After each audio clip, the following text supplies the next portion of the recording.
सफाई कर रहा हूँ। मैं कई बार आपको इसी रोड पर झाड़ू लगाते मिलता हूँ। कई संतों ने, कथावाचकों ने आपत्ति की, लेकिन कुछ मलुक पीठ वाले महाराज ने सबके मुंह बंद कर दिए, कहा सही काम कर रहा है। मैं अपने वाल्मीकि भाइयों के साथ इसी रोड पर झाड़ू लगाता हूँ। महाराज जी कोई बोर्ड नहीं है, मेरे एक ही भाई था, उस भाई की जब मृत्यु हुई उसके नाम से मैं कोई बोर्ड नहीं लगाता है, काम करता हूं। और कोई उसको भाई कह देता है, दादा भैया कह देता है, मैं बिक जाता। इन्होंने भैया कह दिया, दादा भैया कह दिया, इसलिए अब लोग पिछले। ये देवालय कोई धन्यवाद के लिए काम नहीं कर रहा है, कोई टीआरपी के लिए काम नहीं कर रहा है, आपने भैया कह दिया इसके लिए काम कर रहा है। मैं सरकार से एक निवेदन करूंगा, बस लास्ट में आप जब बोले,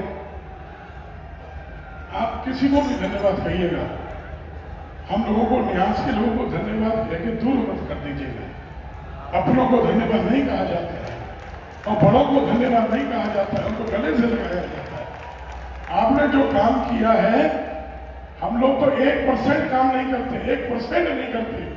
सरकार ने जो किया है ना, मैं अपनी बात भी करूंगा, मैंने भी बोर्ड लगाए, होर्डिंग लगाए, उन होर्डिंग से होगा क्या? जो इस व्यक्ति ने किया, 28 साल के युवक ने 28 लाख से ज्यादा लोगों को इस यात्रा में 10 दिन में छोड़ दिया। ये कोई साधारण बात है क्या? ये होर्डिंग फट जाएंगे कल, ये होर्डिंग दिखाई देने वाले नहीं है। धीरे धीरे करके सब होर्डिंग उतर जाएंगे महाराज जी, और सब भूल जाएंगे वो यात्रा हुई थी। इनकी वेदना मैं 3 दिन से सुन रहा हूं। मैंने कहा था इसीलिए मंच पर मुझे अभी नहीं बोलना है, लाल से बोलूंगा, 5 मिनट केवल बोलूंगा। मैं 3 दिन से केवल एक बात सुन रहा हूं, पूज्य शास्त्री जी एक ही बात कह रहे हैं, यात्रा के बाद क्या होगा, उसके बाद आप लोग भूल जाएंगे क्या?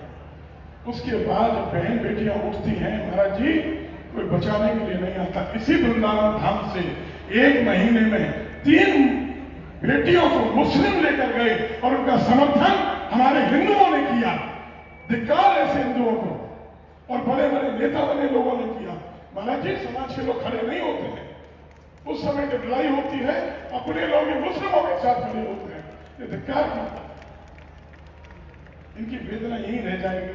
हम महाराज जी की वेदना देखें, बद्रीनाथ धाम वाले महाराज जी की आंखों में आंसू है। ये श्री राजू दास जी रात को तड़प रहे थे जब उनकी पट्टी हटा रहे थे संस्कृति यूनिवर्सिटी में। उस समय इनकी वेदना देखो, ये किसके लिए कर रहे हैं, इनका क्या स्वार्थ है। मैं कोई शादी विवाह की बात करके मजाक नहीं बनाऊंगा इस अवसर को।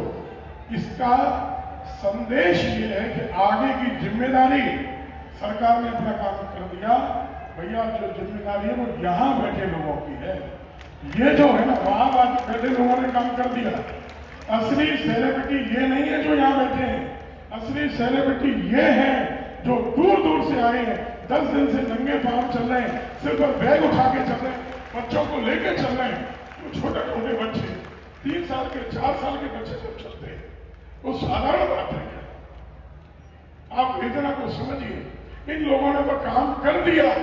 अब अपनी अपनी कथाओं में, अभी भैया इंद्रेश जी ने कहा, मैं कहूंगा भैया कथा नहीं करनी है, कथा के माध्यम से अब हिंदुत्व को एक करने की बात करनी है।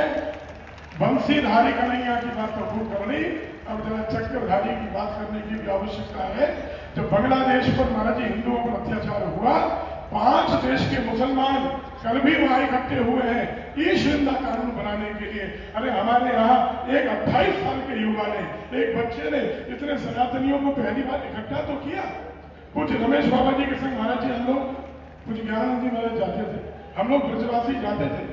भैया ब्रजवासियों का इतना प्रेम कुछ रमेश बाबा जी के बाद अगर किसी को प्राप्त हुआ तो वो आपको प्राप्त हुआ है।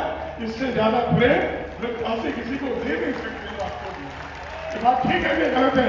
ब्रजवासियों हाथ उठा के बताओ, कितने ब्रजवासी बैठे, हाथ उठा के बताओ।